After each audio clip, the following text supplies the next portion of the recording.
పుట్టుకతోనే గుండె సమస్యలు రావడానికి కారణాలు. ఈ పుట్టుకతో వచ్చే గుండె జబ్బుల్ని మనం కంజనైటల్ హార్ట్ డిసీజ్ అంటాం. సో చిన్న పిల్లల్లో హార్ట్ ప్రాబ్లమ్స్ రావచ్చు. ఒకటి వాళ్ళ గర్భంలోంచి బయటకు వచ్చేసరికి అవన్నీ ప్రాబ్లమ్స్ ఉండుండొచ్చు. రెండోది వాళ్ళు ఈ భూమి మీదకి వచ్చిన తర్వాత కూడా పరిసర కారణాల వల్ల పరిసరాల ప్రభావం వల్ల కూడా వాళ్ళకి గుండె ప్రాబ్లమ్స్ వచ్చు.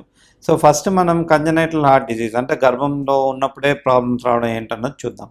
సో ఈ కంజనైటల్ హార్ట్ డిసీజ్ అన్నది చాలా వరకు ఒక మదర్కి ప్రాబ్లం ఉంటే హార్ట్ ప్రాబ్లం ఉంటే చిన్న పిల్లలకి అది వచ్చే అవకాశం 1000 మదర్స్కి అలాంటి ప్రాబ్లం ఉందో ఒకరికో ఇద్దరికో ఉండొచ్చు.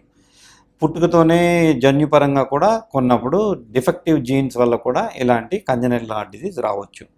కొంతమందికి మదరు పుట్టుకతో కొన్ని రేడియేషన్స్ కానీ కొన్ని డ్రగ్స్కి కానీ ఎక్స్పోజ్ అయితే అలాంటప్పుడు కూడా పిల్లలకి గుండె జబ్బులతో పిల్లలు పుట్టచ్చు. సో ఈ గుండె జబ్బులు అన్నది పిల్లలకు వచ్చినప్పుడు ఇవి కూడా రకరకాలుగా ఉంటాయి. కొన్నప్పుడు చెడు రక్తం మంచి రక్తం కలిసిపోతూ గుండె జబ్బు రావచ్చు. దాన్ని సైనోటిక్ కంజనైటల్ హార్ట్ డిసీజ్ అంటాం. అలా కాకుండా పేషెంట్కి చెడు రక్తం వేరేగా మంచి రక్తం వేరేగా కలవకుండా ఉన్నా సరే కొన్నప్పుడు గుండె లోపల కన్నాలు ఉంటాయి అన్నమాట. చిన్న గదుల మధ్య గోడలా ఉంటుంది, దాంట్లో కన్నం ఫామ్ అవ్వచ్చు. లేదా పెద్ద గదుల మధ్య గోడలా ఉంటుంది, దాంట్లో కన్నం ఫామ్ అవ్వచ్చు.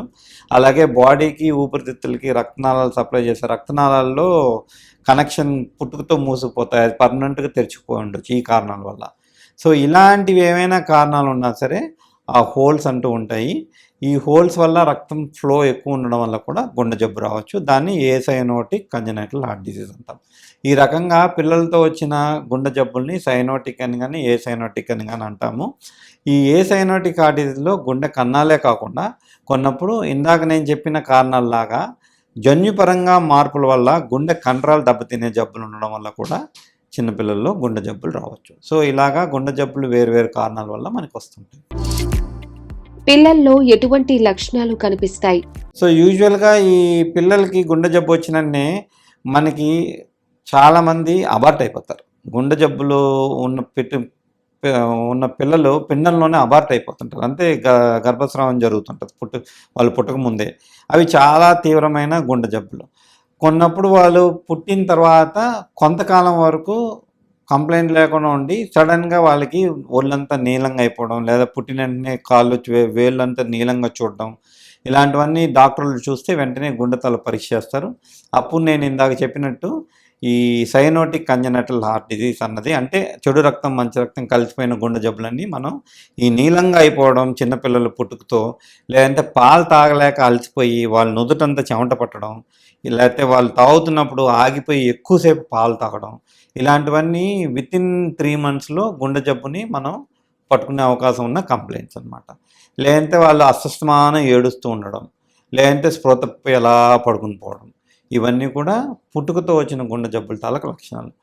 కొన్నాళ్ళు పోయిన తర్వాత వాళ్ళకి గుండె జబ్బు వల్ల బాడీకి సరిగ్గా ఆక్సిజన్ అందక మెల్లమెల్లగా బాడీ గ్రోత్ మైల్ స్టోన్స్ అంటాం. అంటే పిల్లలు ఈ వయసులో పాకాలి, ఈ వయసులో కూర్చోవాలి, ఈ వయసులో నిలబడాలి, అవన్నీ కూడా డిలే అయిపోతుంటాయి. సో డిలేయిడ్ మైల్ స్టోన్స్ అన్నది పిల్లల తాలూకా గుండె ప్రాబ్లం ఏమైనా ఉందా అని పరీక్ష చేసుకోవడానికి ఒక ముఖ్యమైన కారణం.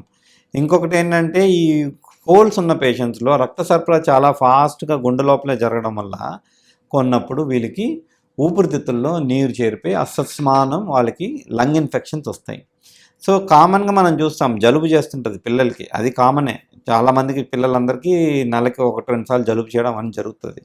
కానీ కొంతమంది పిల్లలకి జలుబు వచ్చిన తర్వాత ఇంజెక్షన్స్ ఇస్తే కానీ జలుబు దగ్గు జ్వరం తగ్గని స్టేజ్ ఉంటాయి.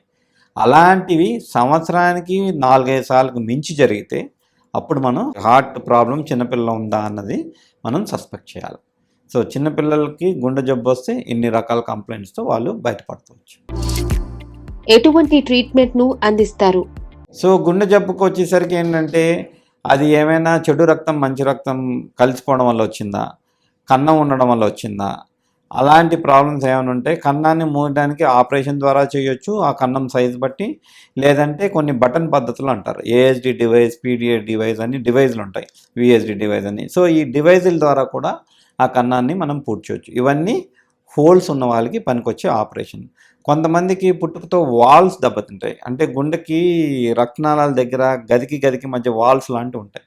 సో, ఈ వాల్స్ కొన్నప్పుడు సన్నబడినప్పుడు దాన్ని బెలూన్ ట్రీట్మెంట్ ద్వారా వాల్‌ని మనం ఓపెన్ చేసుకోవచ్చు. దాన్ని వాల్వాటమీ అంటాం. సో, కామన్‌గా ఇలాంటి వాల్ ఓపెనింగ్ బెలూన్ ద్వారా చేసి కొంత వయసొచ్చిన తర్వాత వాల్ మార్పిడి చేయడం ఇలాంటివన్నీ చేస్తుంటారు. అది రెండో రకమైన చికిత్స.